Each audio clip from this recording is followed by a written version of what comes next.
It's time for the Steve and Kyle podcast with Kyle. And then I walk in. And I think, don't worry, guys, I got the rest. What do you guys think if tonight, James Falwan, they see who can hop on 1 foot longer with a finger up their butt? Their own finger? No. This is the James Falwan at night show. A foam finger. Wow. And Steve. I have a few of those. From my the side time gig? there, yeah. The side It's gig just show? filled with bullying, years of abuse, Yeah. all coming out in my forthcoming memoir. What was it called? Monkeys and Me. That's right. My time at the zoo. Yeah, Monkeys and Me. My time at the zoo. My time at the zoo. Flinging poo. Live on tape from APS 3 point whatever, it's the Steve and Kyle podcast. Tickle those ivories, K-Mac. The dream guest on this podcast, Kevin MacLeod. Kevin MacLeod, obviously everybody knows, formerly of Kevin and the MacLeods. And the MacLeods, yeah. Who has thus far refused to indulge our idiocy. Mm-hmm. And he's not alone. Very brief. It's a long list of people who Very choose to ignore us. As a very brief update to my tale last week regarding former Ohio State running back, NFL player, Mike Weber. Mm-hmm. M. Webb. Steve, you were kind enough to tweet at him from the podcast account. Yeah, you couldn't because you were blocked. Well, I was blocked on my personal account, and I take that seriously. So I didn't want to tweet myself from another account. I feel like that's disrespecting the original block. Mm-hmm. You were nice enough to tweet at him and say, hey, long time, first time, can you unblock my friend? And then you tagged me and put some hashtags about moving on and growing up. Like a hashtag water under the bridge or something like that. And voila, hours later, I had a wide open Twitter window for Mike Weber Jr. This podcast opens doors. Unless your name is Ray. Yeah. Then that door has been slammed shut. I would argue, which door has been slammed shut more, Ray or Jack? Well, I think Jack's door has been slammed shut, much like his coffin has been slammed shut, because Jack is no longer with us. Don't know why you would bring that up. It's a touchy subject.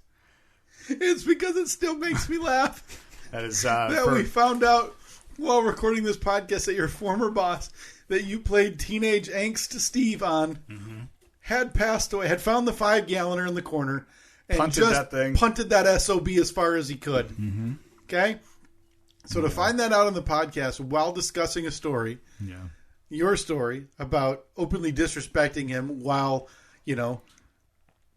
putting your hair back in a headband or whatever because you're like 18-year-old tough guy. I was probably 15, 16 years old. So as you said, prime teenaged angst era. Counterculture against the authority, screw the man type attitude. And as you talked about, Jack was a kind man for the most part. He was I would describe Jack as a stern man. Okay. Jack was a stern man that expected the best out of his employees at Acme Markets, Route 130, Cinnaminson, New Jersey. And would that be not knocking over a pallet of milk? Yeah. I mean, the best.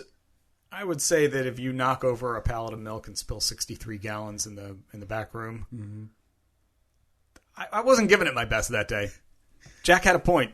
Now, this is a delight because I would argue the odds that we would ever be able to talk to somebody who lived through that era live in person.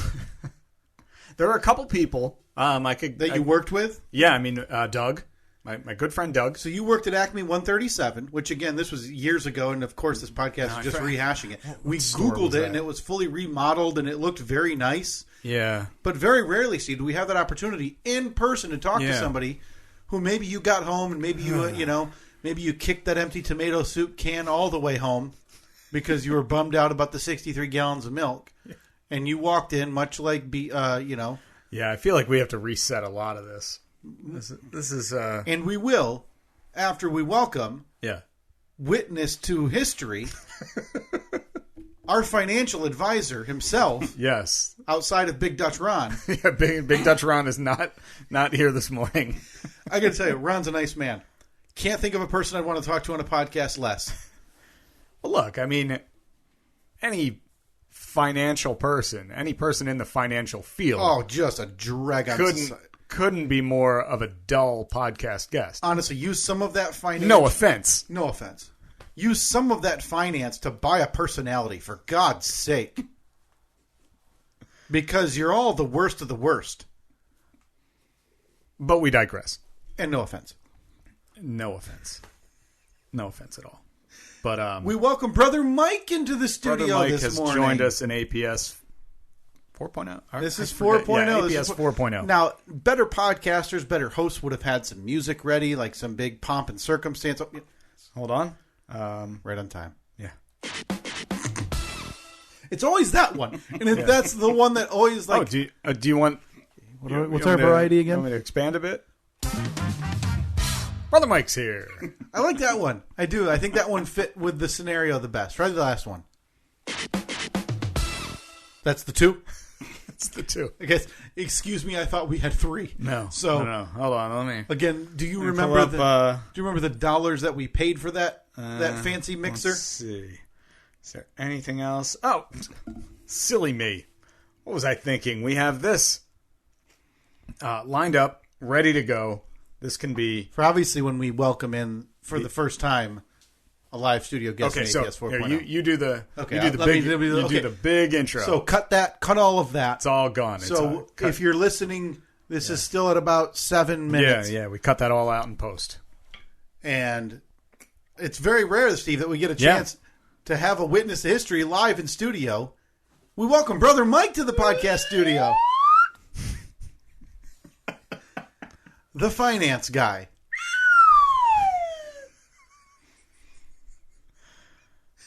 Wow. No offense.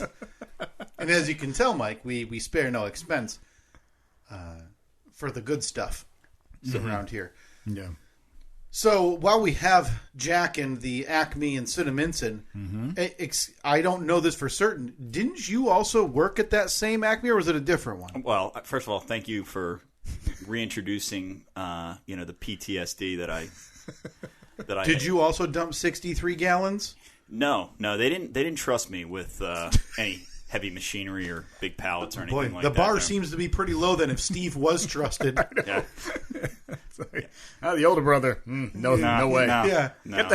Got that younger brother with the sideburns. Well, by the time he was there, good head on his shoulders. By the time Steve was there, it was the new store, so they needed bodies. The new store. They needed bodies. Yeah. No, I started at the old one, the old Acme. Okay. I started there too. Yeah. I was there for about a couple of months, but the big talk was about the new store that was coming to town. So not to age you, but when you say old store, I'm sure you're referencing, the cashier punching in on one of those cash registers with the numbers are raised, so it sounds like it was all scan. It was all scan except for obviously your produce and typing in your PLUs and your tears. Obviously, you got to weigh those. Look, you got bananas in a plastic bag. That's weight 1 tear 4011. Mm-hmm.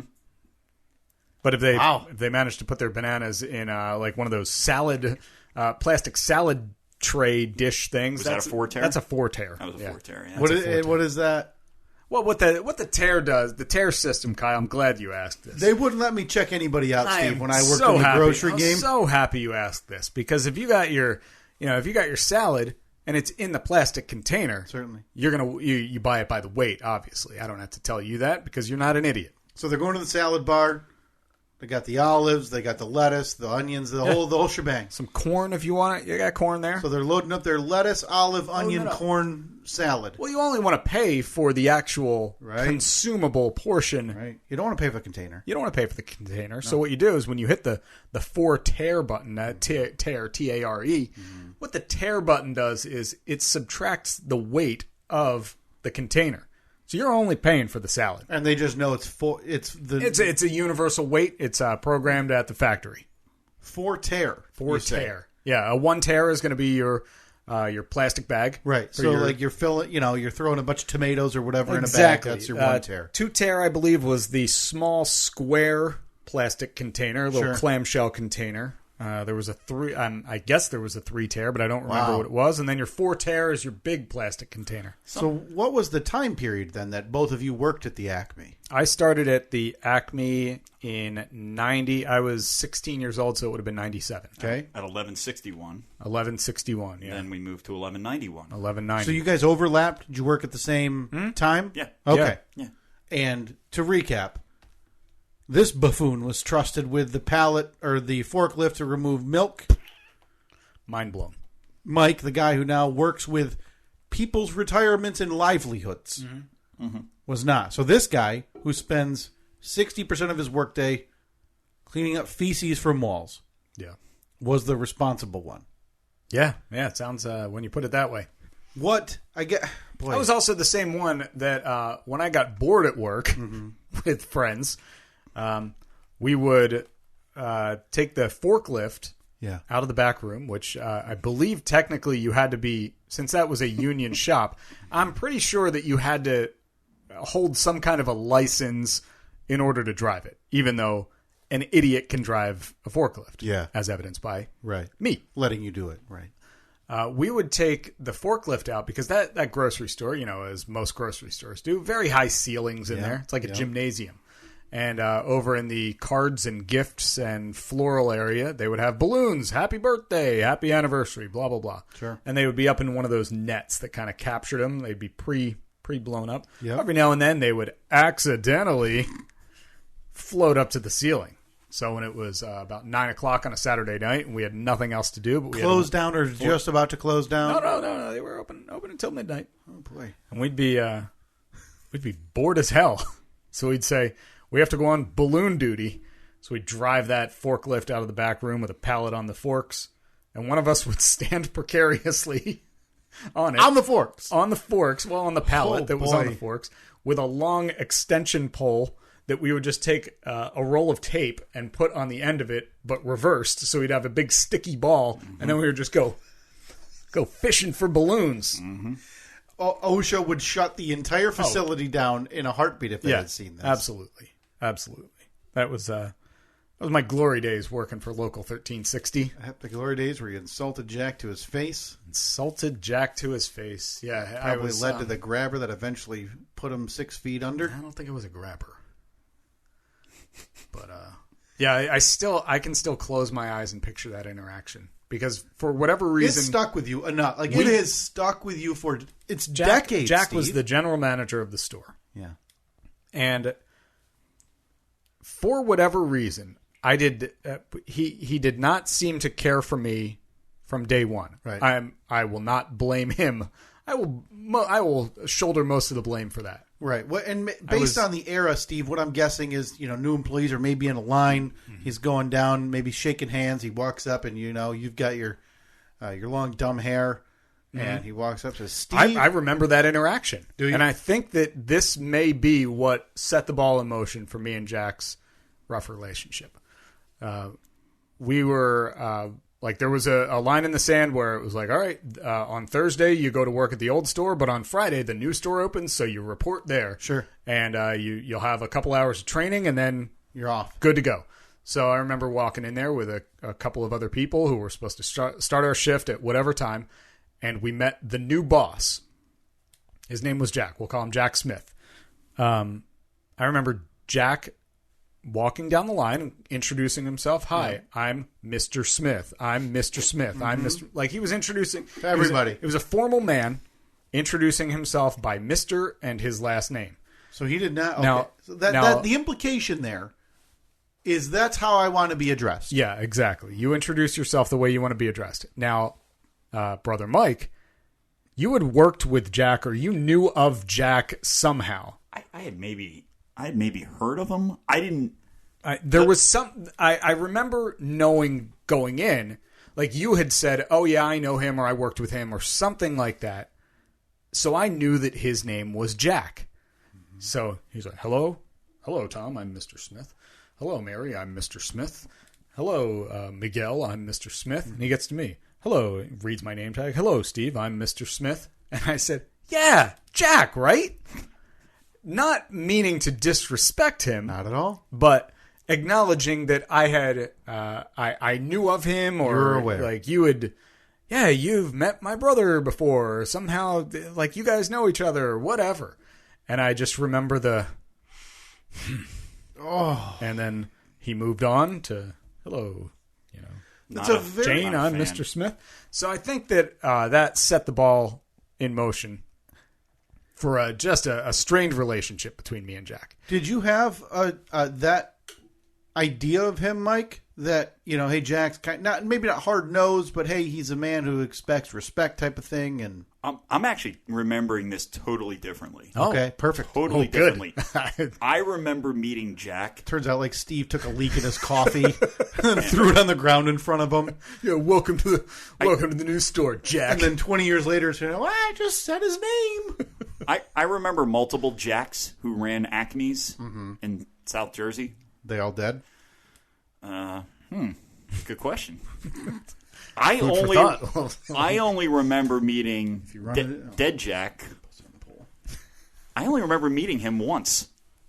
Really? Because I came back from college to see if, and I walked into the store to see if he would like hire me for the summer. And he's like, "Yep, you have to work third shift, but I'll hire you." Whew. Okay. And it was very matter of fact, very, He was a businessman. He was totally a businessman. He was a businessman. Showed up every day, shirt and tie. He was a businessman. He didn't seem like the kind of guy who was having conversations with his employees about getting drunk at bowling the night before.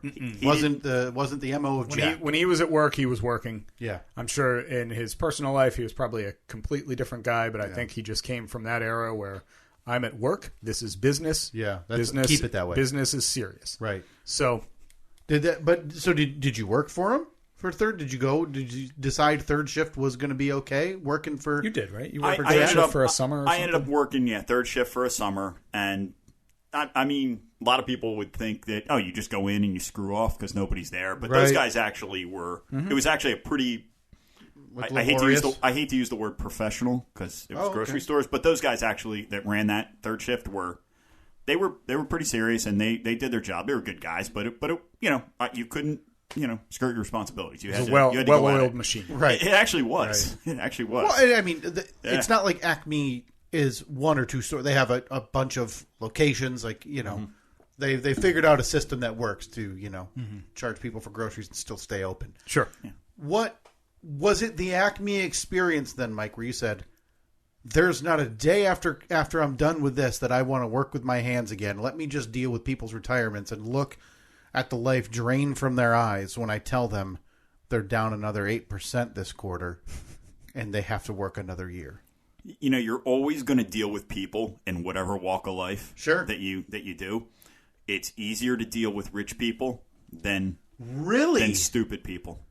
Well, I'll put that on the poll because I honestly, I don't. If you had to pick today, Steve, you have to have a maddening conversation. Mm-hmm. Let's say it's about, someone hit your mailbox, right? But they stop. Would you rather have that conversation with a dumb person or a rich person? I mean, I would rather a rich person wrong me than a dumb. I guess in that regard, in speaking of wronging, because then I'm getting the nicest new mailbox there is, right? And I guess so if I'm looking at anything financial related, going with that, I really don't know, because dealing with what we would label a stupid person is maddening. Yeah, exactly. So I'd rather I guess I would probably rather deal with the rich person. Although you never know. A lot of times rich people, fell into money somehow. There are rich, dumb people. Yeah. And I'm not. This is not me saying he's rich. I don't know that. It's an acquaintance of mine, and it was so funny because I spent years longer than you guys. But you guys did manual labor. You went to college. You got jobs in different fields where you don't have to do that. I worked in manual labor forever, part-time to full-time, and this was vacation time. Was you're 19, you don't even know what that is. You're getting it very limited. So for me, I'm kind of used to that, and I'm now used to a norm of like, hey, 2 to 3 weeks vacation. That's the standard. That's good.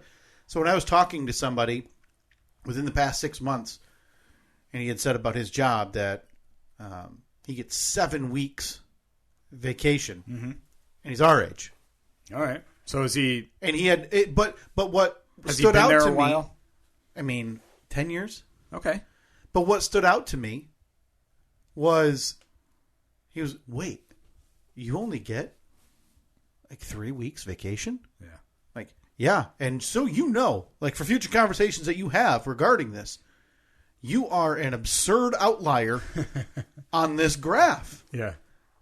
It's just, I think it's people, dealing with a rich person, like if you, have whatever issue and you have to deal with, they are looking at that so differently than you would, Mike would, most people would, that they're going to assume you're automatically dumber than them anyway. Sure, yeah, because in that conversation with the rich person, you're the dumb person. Yeah. You're the one that they're saying, oh, I had a conversation with a really dumb person today. Yeah, right. You're now the dumb person in this. Yeah, this is a real Inception moment. Yeah, this works both ways. This absolutely works both ways. But we digress. Yeah. So going back to the Jack relationship, it was off to a rough start. Relationship was already on the rocks. I believe that Jack held that against me. You think that stood out for? In hindsight, I think that looking back on it, I can see why that was me not respecting his authority, his the employer-employee hierarchy. There were. I disagree. Really? I think that goes out the window, and I'm curious what you think, Mike, because you deal with wealthy people, their money, and clients. So it might be a little different in the professional world for you. I would argue the Mr. and Mrs. So-and-so goes out the window if you're not in school. I mean, I would actually not be okay calling my boss Mr. Smith. Right, Hi, but Mr. if he Smith. had introduced himself to you that way, that's probably how he wanted you to refer to him. But so whether you're comfortable with it or not, I think with Jack it was a respect thing. But it almost feels like a power move because was assistant manager, Tina, was she calling him, "Hey, Mr. Smith, can we have that meeting at 1?" I cannot fathom people near. To me, this feels like a power thing. Yeah, but you got to consider the times also. This is what, like, it was the 90s, right? Mid to late 90s. Yeah. Sure. He was, he was definitely on the back nine of his career at that point. Today, you would never see that. He was, I think, probably. I can't remember ever calling anybody by Mr. or Mrs. in my entire retail career. Right. Like even when I'm like 16. So I just think he was probably the last of a dying breed. Well, yeah, literally, because he died, and now he's dead. Because so. I got to say that still stands out to me. That's a bit shocking because not that he's dead, but again, just to remind you, you never were able to close that loop for yourself that you felt so bad about. But I honestly think that was him being kind of a dick. I think it's a dick move. Yeah, I mean, in hindsight, yes, it does seem like that, but I also kind of understand it a little bit more. But I do remember the moment that it was the figuratively, yet also accurately, the nail in the coffin for the relationship with Jack. And we had a couple of dust-ups, which I could not even begin to tell you what they were about. Right. Well, the one was... He said something somewhat kind to you, and you totally dismissed him. That's what it was. Okay. So we had a couple of dust-ups, some issues. Then I had the incident where I was taking a pallet of milk into the dairy cooler. Mm-hmm. I dropped it, and 63 gallons of milk in what can only be described as a milk tidal wave flowed forth through the back room. It took me 3.5 hours of a 4-hour shift to clean it all up. The part of that really sucked was that normally if a store has damaged goods, they can get credit for them. But this was Acme brand milk. So there was a policy, like they don't get credit for their own damaged goods. Mm-hmm. So this is you'd be charging in a longer circle, you're charging yourself for the mistake. So 63 gallons at that time, milk was probably like $2 a gallon. It's not a ton of money, but it's $120, $140 somewhere in there, maybe. Low margin business. I remember going into work later that week and Jack pulling me aside and saying, "Hey, Steve, the milk incident from the other day, I talked to some people. We were able to get credit for that milk." Mm-hmm. He did me a favor, did me a solid. And I remember just saying, "A nice thing." I remember saying, "Okay." and walking away. Yeah. Instead of saying, "Oh, thank you so much. I'm still torn up about that." Just hat in hand, being the guy that truly feels sorry. So I didn't say anything other than, "Oh, cool." And later, skater, hitting the road. So then that made him not like me even more. Then there was some point where my work ethic was brought into question. So for the next... In hindsight, fairly or unfairly? Probably fairly. So for the next couple weeks, I was like model employee. I went in and it was like clocking in at just the right time, getting right to work, getting all my stuff done. I'd be caught up on work and I'd go up front and say, "Hey, does any other department need help? I got some free time." Just being model employee. Like clocking in and then, blowing on your name tag and shining it with your hand. Yeah. Spit shining my shoes before work every day. Dropping an apple off on Jack's desk. So I remember him. I still remember exactly where I was. I was stocking an end cap, like the end of the aisle at the grocery store. And I have all my products sitting there on the U-boat.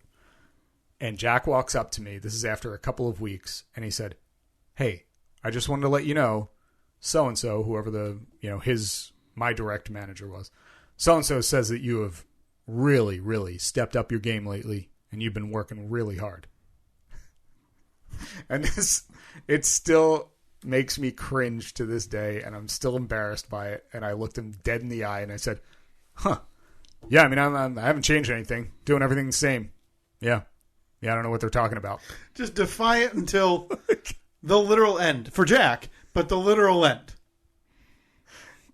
And I posted it on the poll. And I remember the look. He just kind of looked off in the distance, shook his head, said, "Okay," turned around and walked away. And that was probably the last olive branch Jack had for you. Jack's olive tree was bare. Yep. It was just a trunk. And as we all know, barren olive trees all die. Mm-hmm. That they do, Kyle. I did post it on the poll. How many months do you think Steve took off Jack's life? With 4 different options, all the way from 0 to 12 plus. Interesting to see that. My condolences to the Jack family. To Jack's family. We found. I'll never forget sitting in that corner of this basement, pulling up the obituary, and finding the obituary. Once you texted me his last name because it's not fair to. Yeah, I don't want to put the Smith family out there on blast. Right. All right, real quick before we move on, we want to talk about our sponsor, Athletic Greens, and their product AG1. So if you want better gut health, more energy, and optimized immune system, maybe you hate taking pills or vitamins on a regular basis and you want a supplement that actually tastes great for once, you can see what the hype is all about with Athletic Greens AG1. It doesn't taste like it's super healthy, which is nice. It kind of has a mild tropical taste that you'll actually look forward to drinking on a regular basis. With just one scoop of AG1, you're going to be absorbing 75 high-quality vitamins, minerals, whole food source superfoods, probiotics, and adaptogens. It's a special blend of ingredients meant to support your gut health, your nervous system, your immune system, energy, recovery, focus, and aging. Literally all the things. It contains less than 1 gram of sugar, Steve. That's it. No GMOs. There's no chemicals, no artificial anything, and it still tastes good. It's going to cost you less than $3 a day. You're investing in your health for that price, and it's cheaper than that nasty cold brew coffee habit that you seem to have every single day. Right now, it's time to reclaim your health and arm your immune system with convenient daily nutrition. 1 scoop in a cup of water every day. That's it. No need for a million different pills and supplements to look out for your health. Yeah, and to make it easy, Athletic Greens is going to give you a free 1-year supply of immune-supporting vitamin D and 5 free travel packs with your first purchase. All you have to do is go to athleticgreens.com/emerging. Again, that's athleticgreens.com/emerging to take ownership over your health and pick up the ultimate daily nutritional insurance. So, Mike, you guys both work at the Acme. Steve decides to go deal with Talking Heads, works for the NHL. You're probably envious because you're the sports guy. What did you think when your brother called you excitedly that day and said, I got a job with the NH-frickin-L? Because that's, like, I'm in terms of my favorites, right? And probably you're the same. Hockey it's not the top. But I'd still consider myself a fan. Hockey used to be, for me, number one. And you guys, I mean, we talked growing up much about Steve's roller hockey glory days. Oh yeah, Maple Shade Street Hockey. Oh, yeah. And you remember that was street hockey. That was street hockey. Not roller. Sorry. Not roller. If I remember right, it wasn't that long ago that we privately spoke about seeking out a roller hockey league to play in here. I still have my skates. They're about 20 feet from here, from where we sit. There is nothing more insane to me that those rollerblades have made how many moves with you from New Jersey to the apartment, from the apartment to house 1, from house 1 to being a tenant, and from being a tenant to this house. So that's made 4 moves. 4 moves. You've had to justify looking at those things in your basement or wherever, putting them in a box and saying, yep, got to take these with me. Yeah. Haven't used them once since I've lived here for 13 years. Did you use them in in general? I remember, before I moved here from New Jersey, I was actively in a roller hockey league until like the day before I moved here. Great. So you're wrapping up, they're carrying you off on skates. Yeah. Your plastic stick hanging over your head. I'm not going to be able to join you for the playoff run. Please win one for the Gipper. I still have my jersey hanging up. Was in it my a T-shirt closet. or an actual sweater? No, it was an actual. Well, it was like one of the mesh ones. Okay, but still the same I idea. still got mine. Yeah. But Mike, you find out your brother has a job with the NHL. Is your first thought, "Hey, I'm so happy for him"? Is your first thought, which would be mine, think you can get me tickets? I honestly don't remember. Okay. I don't remember how that all went down. It was around 2008 maybe? Yeah, I worked there from July of 2008 till May of 2009. Do you remember that conversation, telling your family? I actually remember. Okay. I actually remember. Yeah, because it was at my wedding. I got married in July 2008. Mm-hmm. Oh, yeah. Yeah. I was like, that's pretty cool. So you found out 3 months after he started? We're running theme in the family here, guys. As opposed to 3 years. That's insane to me to think about. But you guys were decently separated distance-wise? Yeah, I mean, it would have been at least an hour and a half. But still, I mean, and so granted, there's cell phones, but there's not cell phones the way we think of cell phones now. But still, I was in the middle of a wedding. I was planning a wedding. Sure, I mean, right. Well, obviously, Mike, you're neck deep in figuring out seat covers and the head table lighting situation. And do you want candles or floating candles on each table? What are they stocking at the bar? And then you have to talk about the seating chart, which we all know is just the biggest nightmare of every wedding. Yeah. What? I get that the seating chart at a wedding is a nightmare. Mm-hmm. I don't remember it being that bad for us. But when the alternative is to say, we don't care, sit wherever you want. No way. That is chaos. Unacceptable. Yeah, absolutely unacceptable. You have to put some thought into it. You got to have some kind of control over that. And the problem with the seating chart is that eventually you're going to come to anywhere between 1 and 3 tables. Mm-hmm. And at one of those, you're going to have 1 seat At one of them, you're going to have 6 seats. Yep. And at one of them, you're going to have 3. And you're not going to know what to do. Well, we're still waiting on RSVPs. What if, so-and-so decides to come even though they're a week after the deadline? Or they're a week before and they say, hey, we're here. Where do we sit? And then you got rid of a table. And now where do you put them? In the corner by the DJ? Mm-hmm. And plus, people don't get offended by that. Like, have you ever been to a wedding where you had a bad seat? Right. You know what? It's an opportunity, if you want to look at it that way, to either mingle or look at it the other way. It's a seat to eat. Mm-hmm. Yeah. And then you go do what you want. You're at the bar. Whole time. I'm going to be on the dance floor. Mm-hmm. I'm going to be on the dance floor. No question. Yeah. I remember sitting at our wedding. I sat to eat, and that was it. Yeah, and the rest of the time, it's different, obviously, when you're the one getting married. Yeah, you have to mingle with everybody who took the time to come there. Yeah. Do you remember your wedding? Were you a dancer, Mike? Is that not really? No. Even at your wedding, did you cut a rug? I'm sure I did. I know I did at a couple of moments, but I was mostly we were walking around. We were talking to people. We were mingling. I feel like I remember you dancing at Steve's wedding. I was pretty hammered, so I'm sure Me too. I'm sure I was. One and the same, sir. I remember we had to. And we went out afterwards. We had to twist your arm to go out afterwards. Because you were going to pull the trap door. Twisting an arm is a falsehood. Lying to me is the accuracy. What did we lie about? I believe I had to hoof it 3 nautical miles. It seemed like to get to wherever we were out at sea. So I had to go dock to get to this bar. Mm-hmm. Yeah. At whatever it was, 1 a.m. I'm already drunk, exhausted. Yeah. To go, oh my gosh, miserable. I had a blast that night, man. Goodness gracious. That was fun. That was a fun. The after party was fun too. And I apologize. I missed the speeches because I have, over the years, my main goal at every wedding that I go to is to simply maximize the open bar. Yeah, of course. And to do that, the best time to go, and if you can time it out, that's perfect. So if you're not in the wedding party and you're kind of observing and you kind of see, better yet if they have a program, right? Mm-hmm. Like, hey, we're doing this, and this. Yeah. Love it. Because then hey, they're going to go cut the cake. I know that that's your time to I need to have my drink done.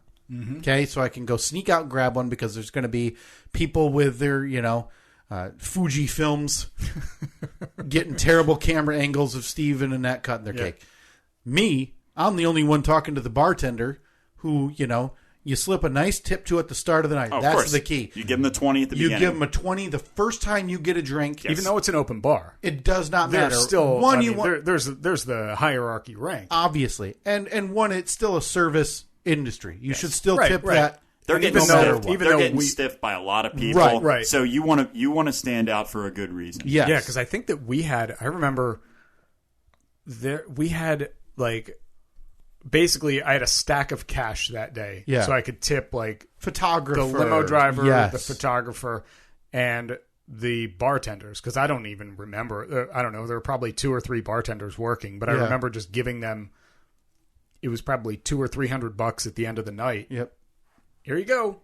We had factored that all in. I remember going to the bank the day before our wedding and just getting cash. Just getting a ridiculous stack of cash. Would have been better if you just told them all ones, so they really wonder what this is all for. Yeah. I went up there, so this was probably the 2nd or 3rd trip I've been up there, and to say I was a little bit nervous, Steve, was an understatement because to get a drink. We walk into your wedding and the hors d'oeuvres going around. I'm thinking, oh boy, I feel a little bit out of place. Oh no. It was like those. Do you remember them, Mike? I remember it was not specifically any of the foods. I remember it was a nice. It was upscale. It was very upscale. I'm not used to upscale in terms of hors d'oeuvres. It was like Capri's. Oh, Caprese salads. Yeah, the little mini Caprese salad. Oh no! I think we had some and outclassed here. Didn't we have some bacon wrapped scallops too? I think. Yeah. And that's upscale for me, and it's simply not for me. Look at where you sit. Right. No, Would you expect anything less? We're at the estate. Than upscale. But a lot of that, I think, is we're from the Northeast, and I think it's just done differently. It is. It probably is because when I was figuring out what I wanted to eat for, and we wanted a late night thing at our wedding for people who had been drinking to get some food in them before they go, And the stuff before, I just wanted to, hey, basic, accessible for, Right. whoever, right? So crackers, cheese, fruit, split. Yeah. And then at night it was like bacon wrap, or not bacon, pretzel wrapped hot dogs that came late at night. So perfect. I walk into this and I'm like, oh no, I feel way outclassed here. Yeah, people were talking. And I feel like I'm still the talk of Steve's wedding because of how out of place I felt. Yeah, I mean, we have a whole page in our album dedicated to out of place Kyle. Like I think there's a picture of you peeing in the corner. Oh, God, and that wasn't even the low point. That was just that's just how you thought it worked. I remember coming around, and the first time I got a drink, they had run out of I forget what you would call them, the short glasses for mixed drinks that they would do in mixed drinks mostly. Yeah. So they gave me a pint glass. So that was my baby. Yeah. Because the second I give that back. They've obviously replenished the small glass. Yeah, they were probably just doing the dishes. And you had Tito's on the shelf, Tito's vodka. So, Steve, I was absolutely hammering Tito's and Diet Coke. Yeah. And I say that as somebody who heard 0 seconds of either the maid of honor speech, the best man speech, saw 0 seconds of your first dance. Yeah. Because didn't see us cut the cake with it was funny because didn't even know you had a cake, Steve. Well, they didn't have a knife. The DJ comes up to us and he said, "Hey, after this song, you guys want to go up and cut the cake?" And we're like, "Heck yeah, that sounds great." So, you and Carla had gotten us the the cake pedestal, very nice cake pedestal, and then the nice knife. And a little scooper thing, a little spatula, like very, very nice, like shiny, so it'll look nice. Yeah, exactly. I put a lot of thought into that gift. Sure, very nice. Yeah. So they had gotten that for us, and now we didn't do like a wedding planner or anything. We had somebody that Annette used to work with who did. She had some experience doing party planning, so she said, "Hey, if you want like I think it was called a day of." Coordinator or something, let me know." So it worked out great. She kind of helped, like, okay, photos are going to be here, you guys are going to be there, everyone, like just getting all the little loose ends tied up. But the one thing that we had forgotten to mention to her was like, oh yeah, we have this beautiful cake pedestal and the knife and the spatula. So when the person who made the cake brought it out, it was just on like the little cardboard tray. Okay. And they were like, "Where do you want us to put this?" And we were just like, it was at that moment that Annette and I looked at each other and we're like, "Oh crap, left that at the house." So it's almost like the bowling alley pizza that's cooked on cardboard that comes out of the cardboard. And so we said to somebody who worked at the venue, "Oh, can we get a knife?" And they looked at us, and I don't know why I didn't question it further, but they were just like, "Yeah, we don't have any knives." And I thought, in the moment, I was like, "Oh, okay, yeah, it makes sense. They don't have. Wait, why wouldn't they have knives? This is a wedding venue. You're a wedding facility. Like, this is your thing. You don't have one knife? Right, a butter knife. Go grab, go to Uncle Bill's table where he didn't eat his meat. Thanks, Bill. I got to pay for that anyway. Yeah. And then grab the knife and bring it up here, please. So we're standing there, cameras focused on us, everybody gathered around in like the semicircle while we're standing there with this cake sitting on a table, not on a pedestal, but on a piece of cardboard. And I just had to say to our wedding guests, "Anybody got a knife?" Oh, God. So our good buddy, Combs, who was attending the wedding, is a career military man. Yeah, did he bust out a butterfly knife that had been used to fillet the... 100% what I cut our wedding cake with. And there are pictures of me using his ridiculous military switchblade. That's the most insane thing. And again, I'd never heard that because I couldn't care less because I was getting a drink.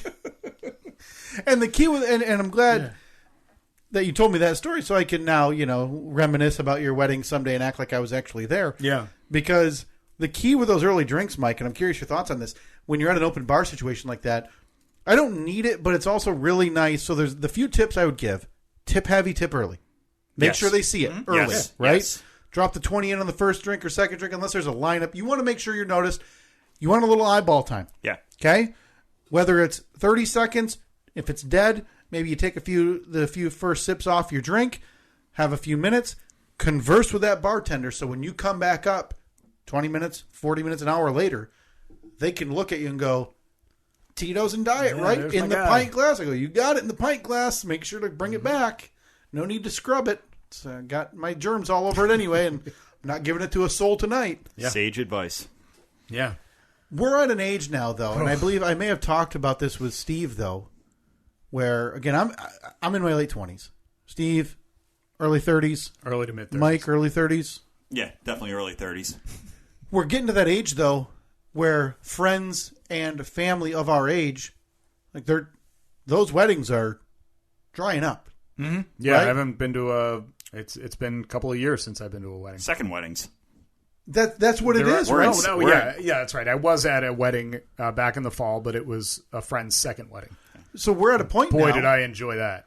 Boy, did I make my wife not happy. But do you try to cherish those? Because you don't know. Then they're just gone. I take advantage of them more, I believe. You need to plan them out much more. And especially when you have kids and everything. So you need, hey, I want a night out. We got to get the kids taken care of, whatever. Yep. And, time to go hit the open bar. You don't realize it. And then they're just vanished. Well, it was because there was that couple-year period where it was, I think there were like 8 weddings in the span of 2 years. Yeah. And it was, I mean, I remember looking back on it and enjoying it in the moment. Yeah.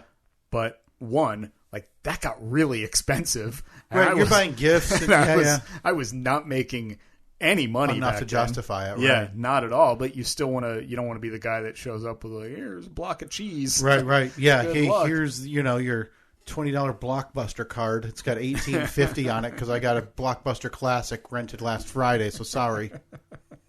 But Mike, you're friends with the neighbors, and I don't want to get into it because I think it's dumb. But again, don't want to get into it. Right.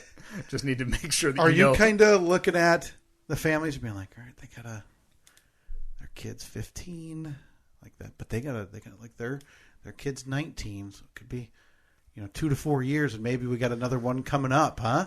You've got different classes of friends in the neighborhood, and I would say the weddings that we would be invited to are the ones where like our kids are really close. Like I'm friends with a lot of people in the neighborhood, but their kids might be older or younger. Right. It wouldn't, I wouldn't expect. You wouldn't get the invite. I wouldn't expect an invite to that type. But if the kids are close and we're that just kind of makes you closer with the parents, I think. By force, though, right? Yes, absolutely. Yeah. So what do you think happens when Daniel's off to high school or college? That relationship go the way of the dodo? I think you have to factor in alcohol consumption, right? Because there's a couple of the guys that are just big time drunks. Yeah, and so you're having a garage drink with the neighbors occasionally. Very common. Okay. Very common. Yeah. So I think that'll stay in place with some of them. Yeah. Just lock the door, sit on my couch, silence, watch what I want, listen what I want in a temperature controlled environment. Boy, it sounds great. We were talking last week about... sorry to interrupt. Yeah, no. How many people do you think will actually show up to your funeral? 6? I mean, your brother's not going to be there. He's busy. Or dead. 2 options there. Either going to be on his boat because it'll be on a weekend, or dead. So I guess I'm holding out hope that I would die before you, and that you would then be free that day. Because, again, as we talked about a couple of weeks ago, Mike, I'm sure you heard, Steve, with the 30% chance to retire, is going to be board-opping the noon to 2, Holly Weird bits and hits with Jess and the goofball, and he's going to die while pressing a button to play a fart sound. You're gonna die at the board. I'm going to die at the board. That's how I hope to go. I would need to die before you. So your son, your son's not going to your... No, my son's going to be moved away, probably a full head of hair, no glasses. Driving a convertible. Family. So that wind just blows through the hair. Hasn't thought about his poor genetic hand-me-downs in decades. Can't be bothered enough to come back and handle the estate. Yeah. Which is nothing. Right. Right, yeah. When we say estate, you're not talking about the sprawling property that you're living on. You're talking about the debt that you've incurred. Yep. What do we do with this when we die? Does this stuff, not the stuff per se, but the audio archives of this, do we put it in our will that, hey, Mike, if you're still alive, Mike needs to curate the audio history. Boy, that seems like of Stephen Kyle. Exactly. Because we're gone. We don't care. See, now we got our will written up last year or the year before. I don't believe that when they asked about like assets and what you want done with your legacy. Yeah. I don't think I mentioned the podcast, but I might have to go back and pay a couple bucks. You got to establish a trust to get that. And appoint trustees. Yeah, we have a trust. Actually, you're no. I'm talking about just for the podcast. Stephen Kyle podcast trust. You have to have a trust for the Stephen Kyle podcast. Side note: you are the trustee for the for me and Annette's trust. Yeah. Thanks. Surprise! I think we even put in there because they said that you can allocate funds. So, like say Kyle, say I made you the appointee or the trustee of the trust that is handling your affairs. Yeah. So basically, when I croak, you got to go around and like go to the bank and say he's dead. Yeah. Call this person. He's dead. Yeah. I got to pay your outstanding America Online bill. Yeah. And then, but you're able to allocate money to pay to that person. Right. And I think we put in like just as a screw you, we put in like $38 or something. So Mike's trying to cut a check to a guy who's coming to like fix the fridge from the end. He gets a call the next day from Bill the plumber. Hey, your check bounced. And so Mike goes and fishes out the trust docs and says he can handle any financial or fiduciary responsibility not exceeding $37.99.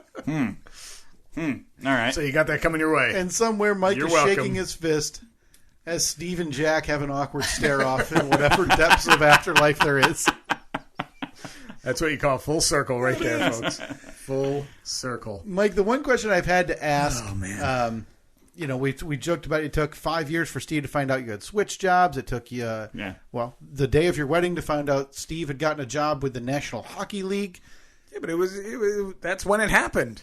I thought he said May, and he got married in July. No. Well, they got married in July. I worked from July of 2008, which is when they got married, until May of 2009. Just about to My start. apologies. I thought I got the months, but I thought you had started in May, and you just took 3 months to keep anybody abreast of your career change. No. Well, first of all, I'm smart enough to know that no one cares about my career changes. But without getting into any depths of family dynamics or anything, do you remember where you were, what you were doing, the conversation you had? When your brother, maybe you were at a family thing, maybe he called you and said, I'm so excited, Mike. And you said, why is that? And he said, because I'm living in my apartment and I just bought a jet ski. We were talking about this, and I have no recollection of the jet ski. Really? Because here's my question to kind of frame the whole scenario is you went to college, you came back, you worked third shift. Were you in the financial industry pretty quickly after that third shift at the Acme? Yeah, third shift was just a random summer. Yeah, no, I had a job lined up like a month after graduation. So you were understood finances. You were working in the field already. Yeah. At the point, Steve, would that timeline overlap then of him working in the financial industry when you had bought? I bought the jet ski in, I believe it was 06. Or 07. Oh, God, that long. I feel like it's later every time I ask you. In my head, I'm like, oh yeah, like 2002. Well, like he got back from the abroad and he's like, I'm going to get a jet ski. No, the only reason I remember is I remember that the jet ski that I bought was a brand new 2007 model. So I probably bought it. I don't know what the, how like with a car, the new models come out in the fall, but I would have bought it. I remember I bought it at the beginning of the summer. Okay. So I don't know if that would have been 07 or 06. So you were knee deep in the financial field. At that point, I would have been. So 06? Yeah, 06 or 07. Yeah. So I don't remember. I remember hearing that he got it, and I don't remember much about it other than that. Let's play this out. Let's do a little role play then, because I'm curious. Obviously, it's a little different now. Your knowledge and working in the industry now and working with money and how everything looks 2022 is a little bit different than maybe it was in 2007 before literally every home went under and, people lost everything they had. But let's say Steve calls you, or anybody, doesn't have to be Steve. They're in their 20s. They're living in a 1-bedroom apartment. Renting from, not even renting where I'm establishing any kind of credit or anything. I'm just paying someone else's mortgage. Yep, you're not subleasing or yeah, I was. That is because the term. Because I had 2 roommates at the time. Yeah. One of them owned the place, so I was paying his rent. To stay there. Yeah, paying to have an address. I didn't even have a parking spot technically. Okay, there were spots there, but it was first come, first serve. So mid-20s person calls you. They decided at a younger age you're going to handle what I make and, help me out. And he says, hey, subleasing this house. I don't have a parking space. So I also have a storage unit. I bought a jet ski 45 minutes away from a large body of water. What is your reaction? Is it horror? Is it, okay, we can work with this? Yeah, I would not have recommended that. I always equate it to, early 2000s, my good friend lived in Northeast Philly, all row houses. And those houses back then probably went for, I don't know, 70, 75 grand. Okay. And then, so I'd go over there quite a bit. And in front of the house, in front of a bunch of these houses, you'd always see $50,000, $60,000, $70,000 cars. Basically a car that costs the same amount as the house. And I'm thinking to myself, that is such a stupid investment. Put that into a house, move out to the suburbs or something like that. So yeah, I probably wouldn't have gone along with the jet ski. Although, look, if you're going to waste your money on one thing, I guess you could have done worse. Really? Yeah. What would have been a worse hobby how much toy is a investment? Jet ski? How much is a jet ski? And I don't know if you remember or you want to say, Steve. You don't have to. No, I think at that time the jet ski cost me. Now it was brand new, 07 Yamaha Off the floor. You drove it off. Yeah, it came with the trailer included. Of course, you need the trailer. I think that the extent of my wheeling and dealing back then, I got them to throw in a life jacket. Wow. Not even a cover for the jet ski, but a cover for you. Yeah, it saved me $60. But I thought I screwed them in the deal. I was like, yeah, that's right. Really bent them over. Well, wear this on the ocean, you suckers. I think I paid, I want to say $7,000 for it. Okay. So not in the realm of... But $7,000's not going to kill you. No, but that's but at that age, and that's kind of in the realm of if you had bought a second car. Well, let's see. At that time, a nicer second At that time, car. I think I was making $24,000 a year. So put it in perspective.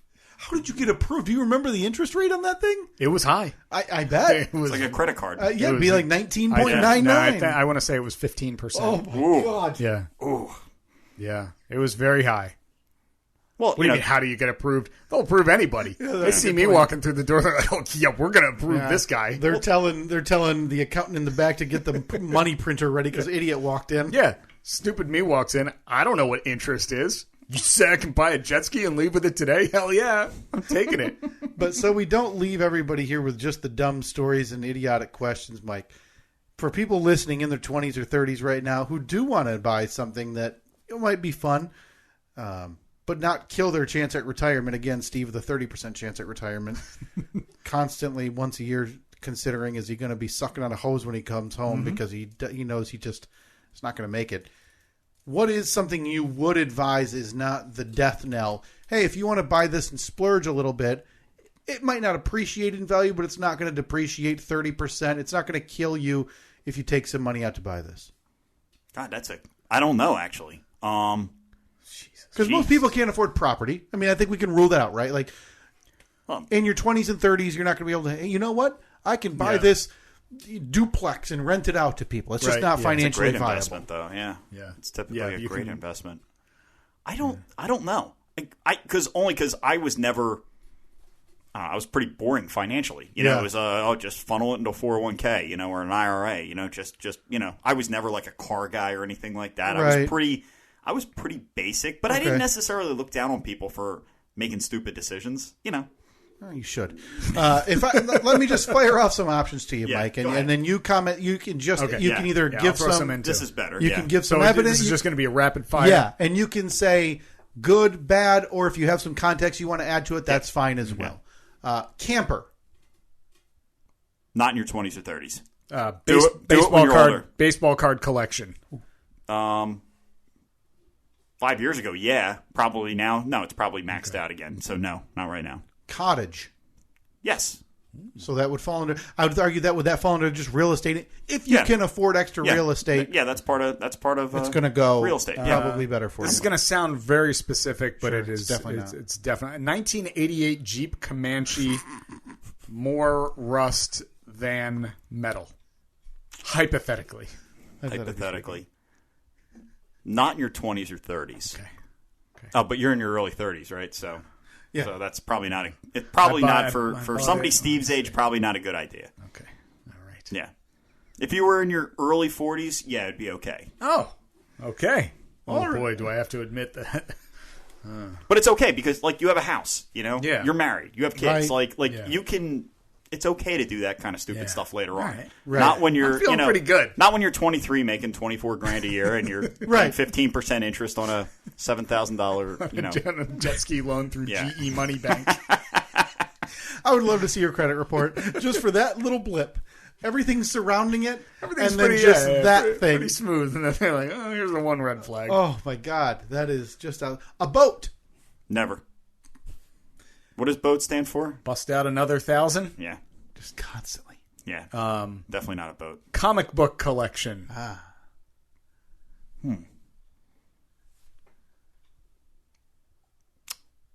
I think that's okay when you're in your late 30s, early 40s. I'm trying to figure out a way to phrase it. If you have kids, you can share the hobby with them. Yeah. I think it's okay. You don't let your kids touch, or you don't let Reed touch that idiot. I have a buddy who's a comic book dealer, and there can be money. Yeah. He's doing all right. He'd be more likely to eat the book. Yeah.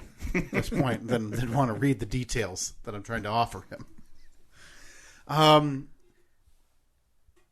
said you're trying to come up with a way. Yeah, I was trying to a way to phrase if you want to invest in developmental business space or office space, I wouldn't property kind of thing, but not a house. You know what I mean? So a commercial property. Yeah. Yeah, commercial property I think's okay. Office space right now, no, I wouldn't touch it. I guess, when you think about right now, boy, that's...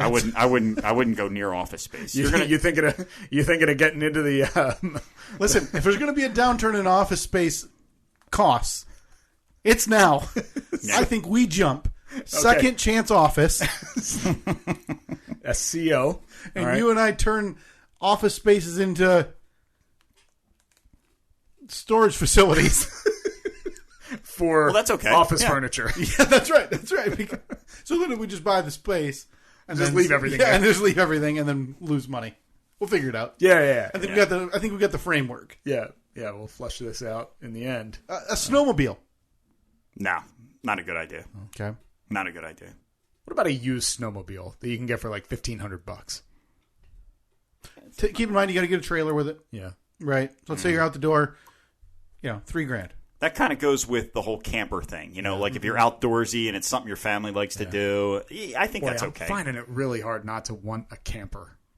Steve, we're at the same spot in life. Really? You want a camper too? I don't want. Here's the thing. Are you buying one? I despise camping. Despise it. Think it's awful. Overrated. Give me a hotel room. They do everything for you. Okay? My wife likes it. Ergo, I must like camping. Yeah. I don't have a choice. You jumping in? I'll never go in a tent. I'm too old. My body cannot handle that. Okay. Do we finally have common ground? About 5 times a week, Katie sends me camper listings. Small, typically pop-ups. Okay, pop-ups. Or slightly larger. I forget what you call them. The teardrops. You got to look into the teardrop. Oh, like those the newer version, like kind of the Airstream look, right? Here, I'll pull up a picture on the Tron. What is it with you? Because you're the financial guy, Mike. So what is the one thing with you where it pulls you? I want to buy this. I want to do whatever. I despise camping. Okay. And I've got 2 kids in Scouts, and I absolutely despise it. I think it's, why would you want to sleep outside? Right. Why would you want to set a fire outside? What's the indulgence, though, for you where you have to tell yourself this is a bad idea, don't do it, don't do it? Is it, baseball card collection? Is it season tickets to the Philadelphia Eagles? Is it, you want to buy a boat? Is it you want to buy a sports car from the 60s? You're probably talking to the wrong guy. I am really boring when it comes to that kind of stuff. But that's smart. Like I wish I wasn't drawn to waste money on stupid things like a Jeep that a family and a dog had been murdered in from Louisiana. Like, look at this. That's a cool little camper right there. Yeah, that's nice. I don't like it. You don't like it? So, okay. I not that I don't like it, but I'm looking at that and I'm thinking there's no room for expansion in that. Whereas you see the pop up and the front and the back end kick out, and sometimes there's a little. Whereas that, I'm like, all right, are we going to both get campers? Katie, got one kid. If I have a second kid, do I bring the dogs? Like, in that teardrop, I'm ready to jump out the window while we're on the highway. For the last 6 months, I've been obsessed with teardrop campers. Are we going to get campers in the next few years? Can we become camping people? Are we going to have like a fireplace or the fire pit? We're going to bring the mics. We're going to record. It's going to feel like a cartoon because we're going to pull into our camping spot simultaneously where we both back in.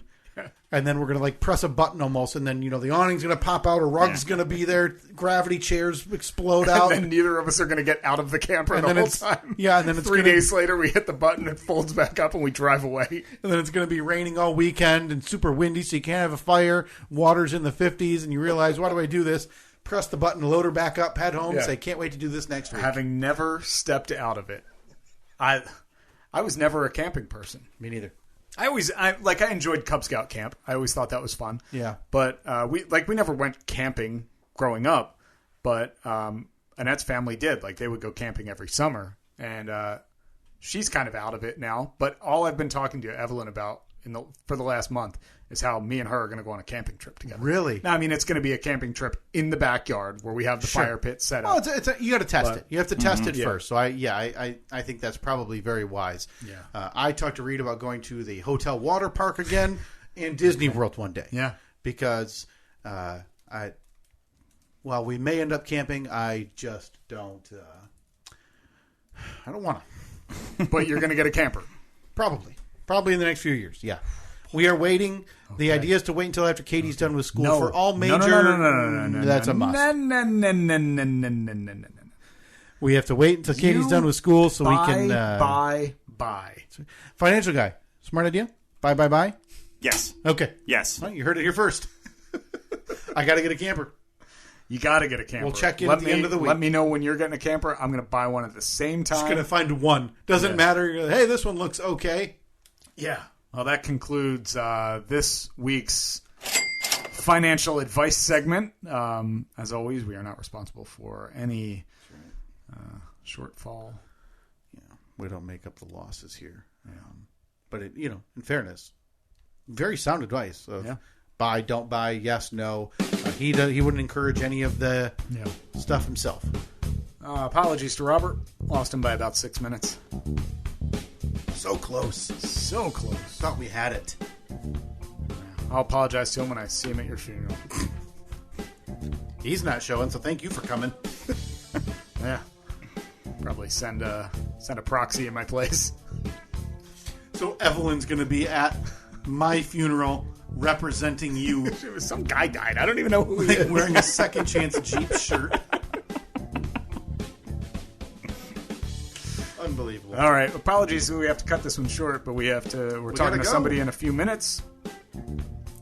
Big thanks to Brother Mike for joining us on the podcast this week. Not enough time. Not enough time. Honestly. Maybe if we can squeeze in another episode after we talk to this person a little bit, we'll try and do that. But at Steve and Kyle, Facebook, Twitter, and Instagram. Mm-hmm. Got some polls up there from this week. We got a bunch of polls that I think that we have to review, right? Probably a month's worth. Yeah, we got to get through about a month next week. Let's pen that in. All right. We will make sure to skip that next week. No question we're missing it. Talk to you then.